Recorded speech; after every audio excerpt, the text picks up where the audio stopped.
일본이 화이트리스트에서 한국을 뺀다. 이 같은 내용의 법령 개정안이 오늘 오전 정식 공포됐죠. 그런데 구체적인 개별 품목 지정은 없었습니다. 사실 일본이 우리나라의 아픈 곳을 찌를 것이다. 그래서 특정 품목을 타깃으로 삼아 통제를 강화할 것이다. 이런 전망이 많았었는데 이런 일본의 움직임은 좀 의외인 것 같습니다. 일단 여러 해석이 지금 나오고 있죠. 관련해서 이야기 나눠보겠습니다. 양준석 카톨릭대 경제학과 교수, 위정현 중앙대 경영학부 교수, 그리고 최양호 한국외대 경제학과 교수 나오셨습니다. 세 분 어서 오십시오. 네, 반갑습니다. 네, 아베 총리 얘기로 시작해 볼까요? 아베 총리가 히로시마 평화기념공원에서 열린 희생자 위령식에 참석을 했는데 이후 열린 기자회견에서 최근의 한일 관계를 놓고 이런 말을 했습니다. 잠깐 화면을 보시면요. 한국이 한일 청구권 협정을 위반하는 행위를 일방적으로 하면서 국제조약을 깨고 있다. 가장 큰 문제는 국가 간 약속을 지킬지에 관한 신뢰의 문제다. 이런 내용입니다. 먼저 최 교수님, 네. 아베 총리의 말, 지금 이거는 뭐랄까요? 지금의 상황들이 전부 우리나라의 책임이 있다. 이렇게 좀 들리죠? 그렇네요. 근데 하여튼 말하는 장소부터가 참 뭐 의도적인 부분들이 있습니다. 예.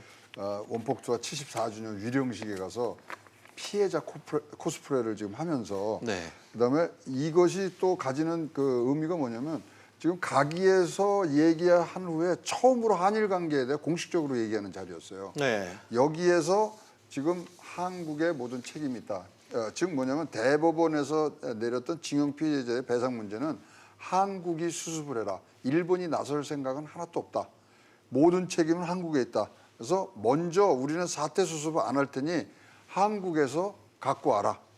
어떠한 이 대안이 되든 그러한 부분이 돼서 사실은 뭐 이 굉장히 코스프레를 피해자 모습으로 하면서도 책임은 다 우리한테 넘기고요.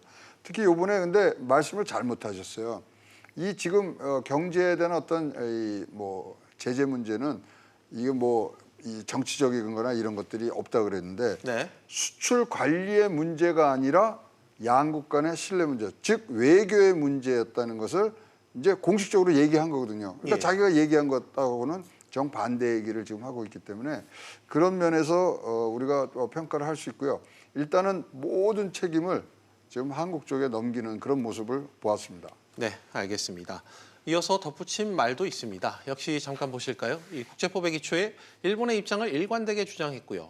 한국의 적절한 대응을 강하게 요구할 것이다. 바로 이런 내용입니다. 방금 최 교수님께서 하신 말씀이기도 하고 양 교수님, 결국 우리나라가 기존 입장을 굽히지 않는 이상 일본 역시 달라지진 않겠다. 이런 입장인 거죠? 그런 입장이죠. 그러니까 근본적으로는 아주 노골적으로 얘기하는 것은 아직도 그냥 회피하고 있습니다. WTO에 가서 불리하니까요. 그렇지만은 이 배상 문제에 대한 뭐를 가지고 와라. 그거를 암시를 주는 거죠. 그래서 지금 최근에 나온 뭐 저 보도를 봐도 지금 문재인 대통령하고 만날 기획은 없다. 뭐 국제회의에서 만날 기획은 없다. 그런 네. 말을 계속 반복하고 있고, 그다음에 이거 신뢰성 문제를 돌림으로써 어떤 면에서는 우리나라가 이제 그 WTO 입장을 봐서는 자기네들이 구체적으로 그 배상에 대한 대안을 가지고 오라고 할 수가 없으니까. 그렇게 하면 걔네들이 완전히 지니까. 예. 그러니까 우리 보고 가지고 와라.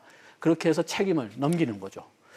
그렇게 해서 자기네들 최대한 원래 이 보복 조치를 취한 게 배상 문제에 대한 거니까 거기에 대해서 답을 가지고 오지만은 어떻게 해서든지 또 WTO에 위반되지 않은 것처럼 보이려고 어떤 면에서는 좀 이중적인 그렇죠. 전략을 우리 계속 책임은 취하는 아니다. 거죠. 예. 알겠습니다. 그리고 오늘 오전이었습니다. 일본 정부가 한국을 화이트리스트에서 제외하는 이 내용의 수출 무역관리령 개정안을 공포를 했죠. 이 교수님, 뭐 이미 예견된 상황이었습니다만 일단 오는 28일부터는 수출 절차가 까다로워지는 게 맞죠? 아니요, 현재는 명확하게 그 점까지는 거기까지는 가고 있지 않습니다. 아, 네. 그래서 현재 아직은 하위 법령인 그 포괄 허가 취급 요령은 아직 공개를 하고 있지 않습니다만 그 부분이 공개되면 어떻게 될지가 좀 더 구체적으로 좀 보일 걸로 예상이 됩니다. 이제 그럼에도 불구하고 현재 이제 경제 산업성이 화이트리스트 즉 백색 국가에서는 제외됐지만 특별 일반 포괄 허가제라는 제도가 있습니다. 그러니까 이 제도는 이게 수출 관리를 잘하고 있다. 예. 그러니까 군사 어떤 용도로 사용하고 있지 않다라는 확인이 되면 개별 허가를 면제하고 여전히 3년 단위로 내주는 포괄 허가 제도가 이제 특별 일반 포괄 허가 뭐 이런 어떤 제도입니다만 이런 점에서 일본 현재 경제 산업성이 이 부분은 현재 유지하기로 했다라고 지금 발표를 했기 때문에 이제 그 점에서 본다면 한국과 경제적으로는 전면전을 하겠다라는 아직 거기까지는 가고 있지 않다는 것을 우리는 알 수 있습니다. 알겠습니다. 좀 더 지켜볼 필요가 있다는 얘기인 것 같은데 일본은 그러면서 수출 상대국 분류 체계도 바꿨습니다. 기존 화이트리스트 국가를 A그룹에서 EU, B, C, D 그룹 등으로 지금 화면 보시는 것처럼 지위를 나눴지요. 위 교수님, 이 기준을 적용하게 되면 우리나라는 A에서 B그룹으로 가는 겁니까? 예, A그룹에서 유일하게 지금 B그룹으로 떨어진 나라가 한국입니다. 예. 나머지 이제 C, D 같은 경우는 기존에 있는 뭐 국가들의 어떤 하고 별 차이가 이제 없게 지금 되겠습니다. 뭐 D그룹은 뭐 기본적으로 이제 북한, 이라크 같은 나라이기 때문에 수출 자체가 이제 불가능한 나라에 이제 속한 예. 거고요. 이제 C 같은 경우는 이제 대만이나 싱가포르 뭐 이런 어떤 국가들이 현재 C그룹으로 이제 분류가 됩니다. 이제 그런 점에서 뭐 한국이 현재 이제 B그룹으로 떨어졌기 때문에 향후에 이제 A그룹에서 A그룹보다는 좀 리스크에 노출이 되는 예. 이런 측면이 있습니다만 그렇다고 해서 우리가 이제 A그룹이 들어있지 않는 예를 들면 대만, 싱가포르, 중국 같은 나라도 조금 전에 말씀드렸던 이제 특별 일반 포괄허가 이런 어떤 허가 제도를 그대로 활용을 하고 있기 때문에 이제 그런 제도에서 본다면 이번 사태가 B그룹으로 떨어졌다 하더라도 일본 정부의 의도 또는 우리 정부의 대응에 따라서는 얼마든지 화이트리스트 국가 정도에 우리가 처우를 즉 그 어떤 거래 조건을 준하는 정도의 어떤 국가가 될 수 있다는 점입니다. 알겠습니다. 이 의도를 좀 봐야 할 것 같은데 최 교수님, 일부에선 일본의 보복성 이 조치가 아니다 이런 점, 또 단순 수출 무역 관리상의 문제라는 점을 강조하기 위해서다. 뭐 이런 분석도 나오고 있는데 좀 어떻게 평가를 하세요? 그러니까 이제 일본 내에서는 화이트 리스트란 말이 이제 없어진 거예요. A그룹, 예. B그룹, C그룹 그러니까 자기네들이 의도한 수출 관리 규정을 이제 개정을 한 부분들을 이제 나타내게 하는데요. B그룹에 대한 정의는 나와 있더라고요. 국제 수출 통제 체제에 우리가 4개에 다 가입해 있거든요. 예. 그것을 가입을 하고 일정 요건을 갖춘 나라이나 일반 포괄 허가는 예. 줄 수가 없는 나라 이렇게 돼 있고요. 왜 그러면 일반 포괄 허가를 내줄 수 없냐? 신뢰가 없기 때문에. 네네. 뭐 이런 등등이 이제 유추가 되는 거죠. 따라서 이 부분이 뭐 보복이 아니라 그런 것은 자기네들이 뭐 지금 자가당착이죠. 분명히 얘기를 했지 않습니까? 신뢰를 할 수 없는 나라, 그다음에 국제법을 지키지 않는 나라라고 자기네들이 규정을 하고 약속해 놓고도 매번 지키지 않는 나라이기 때문에 수출을 우대를 할 수 없다. 예. 이게 본인이 당수 회담에서 얘기한 얘기거든요. 이거를 보복성 조치가 아니라 그러면 뭐가 보복성 조치가 될지 참 궁금하고요. 지금 현재 일단 이 뭐 시행령을 얘기를 하고 이제 시행 세칙으로 내려가는 부분에 다른 뭐 추가적인 제재 부분이 없다 그래서 예. 우리가 안심할 수 있는 건 아니고요. 이렇게 놓고 시행 세칙도요. 그거는 장관 마음대로 할 수 있는 거예요. 예. 그러니까 보복을 하려고 그러면 굉장히 크게 할 수 있는 부분들이 아직도 잠재적으로 남아 있다. 뭐가 어떻게 들어갈지 모른다. 그거는요. 저번 때도요. 3일 만에 낸 겁니다. 그게. 예. 우리 세 가지 반도체 소재 나왔을 때 네네. 하자. 오케이. 3일 만에 시행 세칙을 바꾸는 그런 모습이었기 때문에 하여튼 뭐 아직도 굉장히 우리가 지켜봐야 될 상황이 많습니다. 예, 뭐 앞서 위 교수님 말씀하신 것처럼 최 교수님께서도 이 부분을 좀 더 지켜볼 부분이다 얘기를 해주시는 것 같습니다. 우리나라 입장에선 수출 무역 관리령의 시행 세칙, 방금 얘기 나눴던 이 부분이 가장 관심사였습니다. 쉽게 얘기하자면 일본이 수출 규제를 하는 품목을 늘릴 것인가, 이 규제 범위가 과연 어디까지인가의 문제였죠. 양 교수님, 일단 일본이 추가 규제 품목 리스트를 지정하지 않았습니까? 추가적인 리스트는 일단은 뭐 지적하지 않았고 그냥 예. 일단 우리가 지금 계속 걱정하고 있는 그 3가지 품목만 개별 관리로 품목으로 지금 나눴거든요. 그게 어떤 면에서는 일본이 총을 뺐지만은 총알은 아직 넣지 않았다. 예. 그렇게 좀 해석하고 싶습니다. 그래가지고선 우리가 아까 얘기했지만은 그 배상 문제에 대한 어떤 자기네들한테 만족하는 대안을 가지고 오지 않는다. 그러면 언제든지 그 품목을 더 선택할 수 있는 거죠. 네네. 그래가지고선 뭐 어떤 면에서는 이렇게 얘기하면 조금 이상하지만 상당히 어떤 면에서는 좀 현명한 전략이 아니었느냐 좀 그런 생각까지도 드는데 왜냐하면은 모든 무기를 한꺼번에 쏘지 않았거든요. 예. 그래서 일단은 이렇게 해서 좀 겁을 주고 그 다음에 계속 우리가 그쪽 뜻을 안 따라가면은 그때서부터는 몇 개씩 더 추가를 해서 좀 이걸 오랫동안 조금 더 괴롭게 해가지고서 그냥 그 자기네들 유도하는 뜻을 오게 한다. 일본의 그런 입장에서. 예, 일본의 입장에서는요. 그래서 그런 전략을 택한 것 같고 그런 전략을 택한다면 처음서부터 그 가장 그 센 무기들을 가지고 나올 필요가 없죠. 알겠습니다. 일단은 총을 뽑았지만 총알은 넣지 않았다. 이 표현이 가장 좀 와닿는 것 같습니다. 이 교수님, 추가 규제 품목 리스트 지정이라는 게 이 기존 포괄 허가를 받던 게 개별 허가를 바뀐다. 뭐 좀 이렇게 이해하고 있는데 이렇게 되면 구체적으로 어떤 게 불편해지는지 좀 지적을 해주시죠. 그러니까 기존에 이제 포괄 허가를 받은 개별 허가를 바뀐다고 그래서 우리가 현재 대상이 되고 있는 1,200개 항목 전체가 그쪽으로 들어가는 건 아닙니다. 네. 이제 일본 정부가 또는 경제산업성이 어떻게 이 품목들을 이제 분류할 것이냐 하는 것들에 따라 달라지게 되는데요. 예를 들어서 개별 허가로 들어가게 되면 허가 신청 또는 심사 등에 대략 90일 정도 소요가 됩니다. 3개월 예. 정도 소요가 되는 거죠. 그리고 유효기간, 이 허가를 받은 후에 유효기간도 대략 한 3개월 정도에 그치기 때문에 기업에 있어서는 이제 대기업 같은 경우는 그런 필요한 서류나 그 절차를 밟아가는 것들이 크게 문제가 되지는 않을 겁니다만 중소기업 같은 경우는 이런 절차를 밟기가 굉장히 어렵기 때문에 그리고 유효기간도 3개월 정도에 그치기 때문에 상당한 정도의 타격이 있을 걸로 이제 그렇게 좀 생각을 하고 있습니다. 근데 무엇보다도 이제 우리가 우려를 이제 해야 되는 것들이 정확하게는 이제 1,100개가 좀 1,200개가 조금 1,194개 이 정도 이제 품목이 되고 있습니다만 이번 이제 경제산업성이 내온 그런 어떤 이번 그 이제 화이트리스트 배제에 대한 문서들을 보게 되면 캐치홀 제도란 규제라는 그런 어떤 단어들이 있습니다. 예. 캐치홀 규제라는 것은 위험성이 낮은 식품, 목재를 뺀 거의 대부분 개별 수출 안건에 대해서 해당이 됩니다.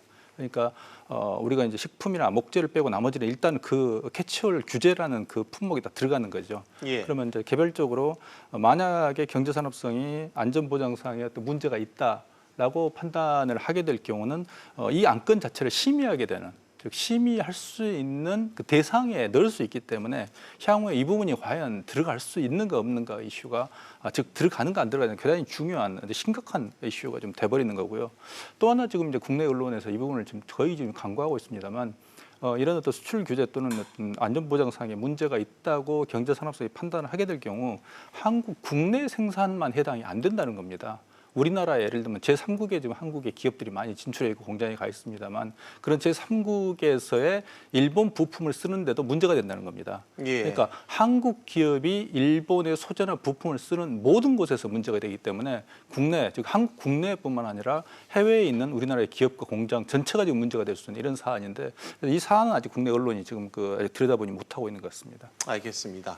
일본이 캐치홀 규제를 했을 경우 우리나라 내부에서만 만들어진 모든 제품뿐만 아니라 일본산을 쓰는 모든 나라에서도 우리나라 딱지가 붙으면 규제 대상이 될 수 있다. 뭐 이런 얘기를 지적을 해주신 것 같습니다. 최 교수님, 실제로 일본이 첫 규제로 나섰던 부분이죠. 이 반도체와 디스플레이, 세계 품목 등에서 아직 개별 허가가 나온 곳은 없죠, 현재. 이제 아직까지는 없는 걸로 파악이 되고요. 근데 사실 우리가 좀 들어가 보면요.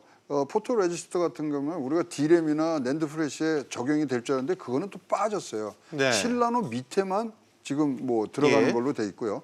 그다음에 뭐 에치가스에 아시겠지만 우리가 41%밖에 우리가 갖고 오는 게 없으니까 그건 중국이랑 다변하면 되고요.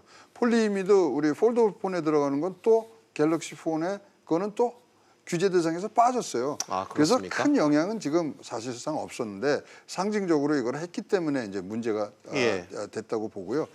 지금 뭐 삼성전자라든가 SK하이닉스 보면은 굉장히 공격적인 국산화와 수입산 다변화를 해서 예. 극단적으로 뭐 얘기를 뭐 한다 그러면서 전해 들은 거지만요. 내년 2월 정도면 삼성 같은 경우는 재팬 프리를 선언할 수 있겠다. 뭐 오늘도 관련해서 보도가 좀 나온 것 같습니다. 그런 등등이 있은 걸 봐서는 일단은 뭐 개별 허가가 안 나오더라도 예. 굉장히 우리 뭐 사용자 측에서는 뭐 굉장히 빠르게 가고 있고요. 이 허가를 누가 받느냐가 이제 굉장히 중요하잖아요. 예, 예. 근데 우리 뭐 삼성이 가서 받는 건 아니고요. 현재는 수출 기업이 받는데 뭐를 갖다가 내야 되냐면 이것이 정확히 전달됐는지, 그것이 타 용도로 써졌는지, 예.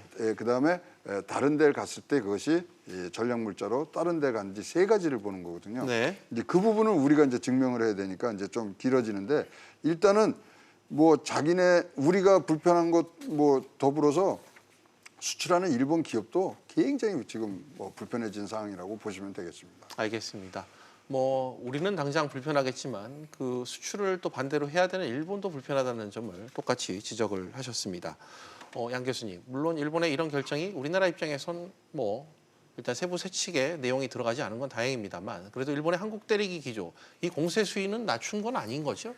공세 추이는 아까 얘기했지만은 지금 이제 그 상당히 많은 무기들을 지금 유보시켰다고 저는 지금 해석하고 있는데요. 네. 그래가지고 아까 얘기했지만은 그 일본이 만약 우리나라가 원하는 대로 안 따라간다면 거기서 선별적으로 예. 이제 그 품목을 규제를 시킬 가능성이 있고 그렇게 된다면은 아까 위 교수님이나 최 박사님이 말씀하신 것처럼 예.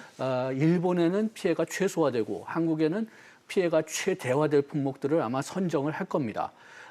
그리고 또 여기서 상당히 좀 이제 영향을 줄 수 있는 것은 일본도 끝에 가서는 우리나라가 이렇게 그 물자 수입에 대한 다변화를 원하지 않고 예. 계속 어떤 면에서는 의존도를 유지하게 좀 의도를 하고 싶기 때문에 그렇기 때문에 또 그래서 그 아까 얘기했던 우리나라가 너무 다변화될 것 같다. 우리나라가 개발하기가 쉬울 것 같다. 그러면은 또 그거를 또 풀어줄 수 있는 네네. 그런 좀 단기 중기적인 전략을 취할 수도 있지 않을까 좀 그런 걱정도 됩니다. 알겠습니다.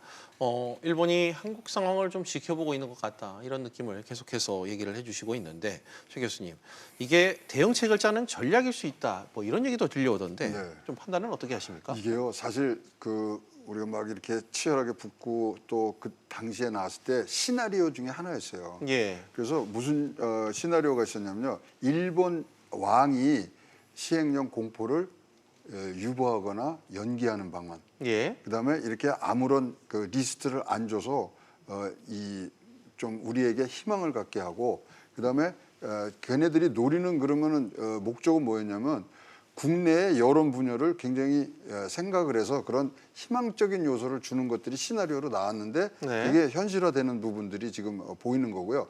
자, 지금 이 상황에서는 대응을 어떻게 하냐면 8월 15일 날 양쪽에서 메시지가 나올 수밖에 없습니다. 일본도 8월 15일 날 종전기념식을 하고 우리는 광복절 기념식을 하면 양쪽의 지도자들이 어떻게 이것들을 담화로서 내놓느냐. 예. 그 전에는 총알을 쏠 이유가 하나도 없는 거죠. 네. 그래서 8월 15일 날 양국 간 지도자 간의 담화, 그다음에 또 만날 가능성 등등이 앞으로 이제 일주일 정도 벌어질 일들의 사실은 시간과 자기네들은 또 예. 대응책을 만드는 그러한 분야들로 지금 가고요.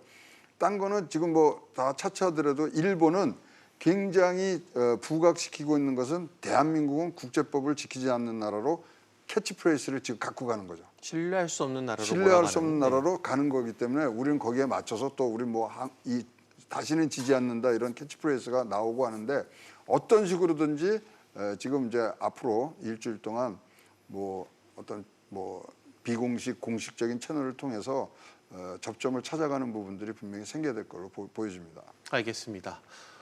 위 교수님께는 앞서 언급해 주셨던 특별 일반 포괄 허가 제도라는 걸 좀 여쭙고 싶습니다. 실제 중국도 일본 기준으로 화이트리스트 대상은 아니지만 이 제도로 혜택을 보고 있는 것으로 알고 있는데 우리나라가 이 대상이 될 가능성도 있는 건가요? 예, 그래서 이번에는 이제 경제산업성이 한국을 이제 백색 국가에서는 제외하지만 특별히 일반 포괄 허가 제도는 유지하기로 했습니다. 예. 그래서 이제 기존에 이제 우리가 중국과 같은 정도의 그런 어떤 수출에 있어서의 우리가 이제 혜택을 좀 볼 수 있는 이런 가능성을 열었는데 네. 그럼에도 불구하고 세 가지의 조건을 달았습니다. 이거 상당히 심각한 이슈일 수 있습니다. 그래서 이 부분도 우리가 조금 주의해서 볼 필요가 좀 있겠습니다. 그래서 첫 번째가 뭐냐면 특별 일반 포괄 허가를 받았어도 군사적 용도로 이용되거나 핵무기 개발 등에 사용될 우려가 있는 경우에 포괄 허가는 실효된다. 조건을. 예. 두 번째는 군사적 용도로 이용될 우려가 있는 경우에는 수출 또는 거래에 앞서 신고해야 한다. 예.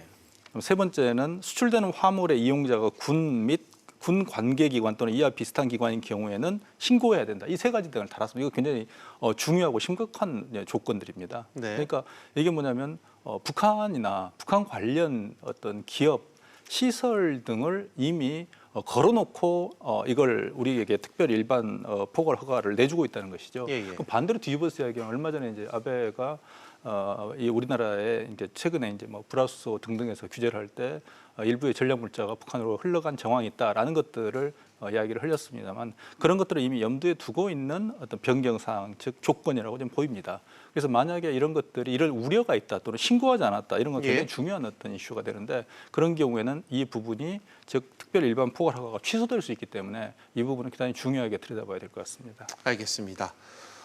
양 교수님, 그런데 이런 혜택, 방금 제가 위 교수님과 나눴던 이런 혜택과 관련해 이 기준을 적용받을 수 있는 국내 기업들, 특히 이 중소기업들이 많이 있을까요? 얼마나 될까요? 지금 그거를 파악 중입니다. 왜냐하면은 지금 이런 그 특별 일관 포괄 허가를 적용할 수 있는 품목이 전략물자 1,120개 중에 한 857개고. 예. 그 다음에 또 이런 그 특별 일반 포괄 허가를 가지고 수출을 할 수 있는 기업들, 요게 한 1,300업체로 지금 얘기가 돼 있거든요. 예. 그런데 지금 또 위 교수님이 말씀하신 대로 이 중에서 또 되는 게 있고 안 되는 게 있고. 예. 그러니까 지금 제가 알기로는 이게 다 지금 파악 중인 걸로 알고 있는데요. 그럼에도 불구하고 상당히 많은 중소기업들은 이 조건에 들어가지 못할 것 같습니다. 여기서 특별 일반 포괄 허가 제도에 속해 있는 그 회사들은 좀 아무래도 조금 대기업들이나 아니면은 상당히 신뢰성이 그 오랫동안 운영해서 그 일본 정부의 어떤 신뢰성을 얻은 그런 기업이라고 추정되기 때문에 좀 대기업들은 벌써 그런 기업들하고 거래를 하고 있을 거예요. 그렇지만 우리나라의 중소기업들은 그런 기업들과 그 거래를 하지 않을 가능성도 크고 또 아무래도 우리나라 중소기업들도 그 일본의 중소기업들하고 거래를 할 가능성이 좀 크니까 그렇다면은 그런 중소기업들은 이런 허가를 일본의 이런 기업들은 이런 허가를 받지 못한 기업들일 가능성도 큽니다. 그런데 이것을 다 이 조건들에 맞춰서 파악을 해야 되는데 요거는 시간이 좀 걸릴 것 같습니다. 알겠습니다. 이 조건을 충족할 대상 그 후보군이 대기업 외에는 중소기업은 이 문턱을 넘지 못할 것이다. 이런 관측을 좀 해주신 것 같습니다. 일단 이 얘기는 여기까지 하고요. 시행 세칙과 관련 하나만 더 짚어보겠습니다. 아직 일본이 공개한 시행 세칙 내용은 전부 파악은 되지 않고 있습니다. 세칙 주의 상황을 보면 큰 기준은 있습니다. 앞서 위 교수님이 말씀하신 군사용으로 사용이 가능한 경우 포괄 대상이 될 수 없다. 이런 기준인데요. 최 교수님, 이건 어떻게 좀 해석을 해야 될까요? 그러니까 예를 하나 들어드릴게요. 우리 스키장에 가면 리프트가 있잖아요. 그게 군사 전략 물자입니까 아닙니까? 그게 군사 전략 물자로 이 판단을 해서 수출이 안 된 적이 있습니다. 대량으로 우리 같이 산악이 많은 나라에서 군 병력을 이동시킬 수 있는 군사 목적으로 쓸 수 있다. 스키 리프트가요? 스키 리프트가요. 그러니까 코에 걸면 코걸이, 귀에 걸면 귀걸이인 거죠. 그래서 이거는 진짜로 자기네들이 자의적으로 뭐 지금 일본이 원하는 우리가 알아서 수습책을 안 갖고 올 때는 굉장히 그러니까 스키장 리프트마저도 그런 식으로 해석을 해서 수출이 안 되고 수입이 안 된 적이 있거든요. 그런 것까지 봤을 때는 이거는 뭐 진짜로 뭐 하나의 핑계거리지 자기네들이 시행 세칙 밑으로 내려와서는 자기네 마음대로 조정할 수 있다는 그런 내용으로 우리가 해석을 할 수 있습니다. 자의적으로 얼마든지 규제를 가할 수 있다는 지적을 해주신 것 같습니다. 그럼 지금 우리 정부의 대응 움직임과 관련해 짚고 좀 마무리를 좀 해야 될 것 같습니다. 일단 정부가 일본산 폐기물에 대해서 검사를 확대하는 방안을 지금 검토를 하고 있는데 양 교수님께 이 부분과 관련해 좀 여쭙는다면 이게 어찌됐건 일본의 그 조치에 대해서 조치에 대한 대응 차원에서 폐기물 수입을 규제하는 것 아니겠습니까? 그런데 이게 실효성이 과연 있는 대응인지 이에 대한 의문들이 계속해서 나오고 있는데 이 부분과 관련해 좀 말씀을 해주신다면요. 글쎄요, 지금 뭐 폐기물뿐만이 아니라 그 전체적으로 대응 방안을 본다면은 우리가 지금 일본에 미칠 수 있는 영향이 일본이 우리에 대한 미칠 수 있는 영향보다 적은 거는 사실입니다. 그래서 폐기물도 그 마찬가지인 것 같은데 그렇다고 해서 우리가 또 가만히 그냥 영향이 적다고 해서 가만히 놔두면은 일본이 전혀 피해를 받지 않으면은 또 일본이 그 행위를 막을 이유도 없거든요. 그러니까 우리가 우리의 불만을 우리의 문제점을 알려주기 위해서 뭐 이런 조치를 상징적이라도 좀 해야 될 필요는 첫째로 있는 것 같고 가장 효과적인 그 우리의 그 대치는 그 외교적이었던 것 같습니다. 그래서 지금 일본의 움직임을 보면은 다 외국에 일본이 자기네들 잘못은 없다. 자기네들은 WTO 지키고 있다. 그것을 좀 보여주기 위해서 온갖 노력을 하고 있거든요. 그러니까 우리가 이런 그 상징적인 그 보복 조치 같은 그 조치를 안 해야 된다는 이야기는 아니지만은 그래도 훨씬 더 효과 있었던 조치는 외교적인 노력이었던 것 같습니다. 알겠습니다. 관련해서 이 교수님께도 정부 대응과 관련해 좀 여쭙겠습니다. 한마디 해주신다면요. 지금 일본의 어떤 일본 정부하고 한국 정부의 대응을 보면 특히 이제 일본 정부가 이제 했던 공격의 패턴을 보게 되면 예전에 일본의 전국시대에 닌자라는 게 자객이 있었습니다. 자객이 있어서 암살 전문의 자객입니다만 일본이 우리의 어떤 반도체 급수를 세 군데로 해서 자객으로 찌르려고 했던 하나의 시중을 했던 그래서 한국이 거기에 대해서 굉장히 충격을 받았던 이런 사안인 것 같은데 반대로 한국은 이제 거기에 대한 반격 수준이 연탄재를 던지는 정도의 반격인 것 같습니다. 그래서 과연 자객과 연탄재 어떤 이 정도의 대립, 그러니까 일본의 이번에 대응하는 걸 보면 상당히 몇 년에 걸쳐서 용의주도하게 준비를 했다는 그런 느낌을 많이 받습니다. 그런데 그런 점에 있어서 한국 정부 같은 경우에 지금 현재 뭐 이것저것 모든 수단과 방법을 가리지 않고 막 내고 있습니다만 거기에 비해서 일본은 카드를 골라가면서 던지고 있다는 느낌이 좀 듭니다. 그래서 그런 점에서 한국 정부가 조금 더 냉정하고 치밀하게 대응책을 반격을 준비해야 되지 않나라고 생각을 합니다. 알겠습니다. 냉정한 평가를 내려주신 것 같습니다. 그리고 내일이죠. 일단 지금 예상으로는 우리 정부도 일본을 화이트리스트에서 제외하는 내용을 담은 고시를 확정할 것 같습니다. 이와 관련해 마지막으로 최 교수님께 좀 여쭙을 텐데요. 앞서 일본은 우리 정부의 이런 맞대응 카드에 별 영향은 없다는 식의 입장을 밝히기도 했는데 이게 실제 어느 정도의 영향을 줄지 또 일본을 압박하는 카드로 활용성이 높은 건지 따져봐야 할 부분이 있을 것 같은데 마지막으로 좀 어떻게 판단을 하시는지요? 위 교수님이 말씀이 이건 우리가 금가옥조처럼 해야 됩니다. 냉정해야 됩니다. 냉정하는데 그런 차원에서는 우리가 지금 노노 재편을 하잖아요. 예. 노노 재편을 해서는 안 되고요. 노노 아베를 해야죠. 지금 아베라는 정치인이 뭐 어떤 이유에서든지 지금 우리나라의 그런 관계에 가장 걸림돌이 되고 자기네 어떤 포퓰리즘에 의해서 지금 여론을 형성해가는 문제이기 때문에 지금 미래 경제 협력의 파트너로서 일본은 같이 가야 되는 그럼 우리 이웃으로서 지금 영원히 존재할 거거든요.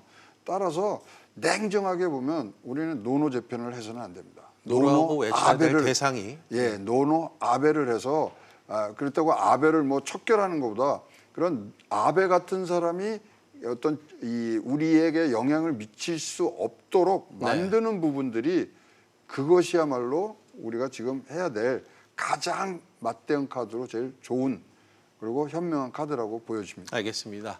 최 교수님께서는 타겟을 어디로 정해야 될지 그 부분을 좀 지적을 해주셨다고 이해하겠습니다. 오늘은 시간 관계상 세 분 말씀 여기까지 듣도록 하겠습니다. 세 분 오늘 나와주셔서 고맙습니다.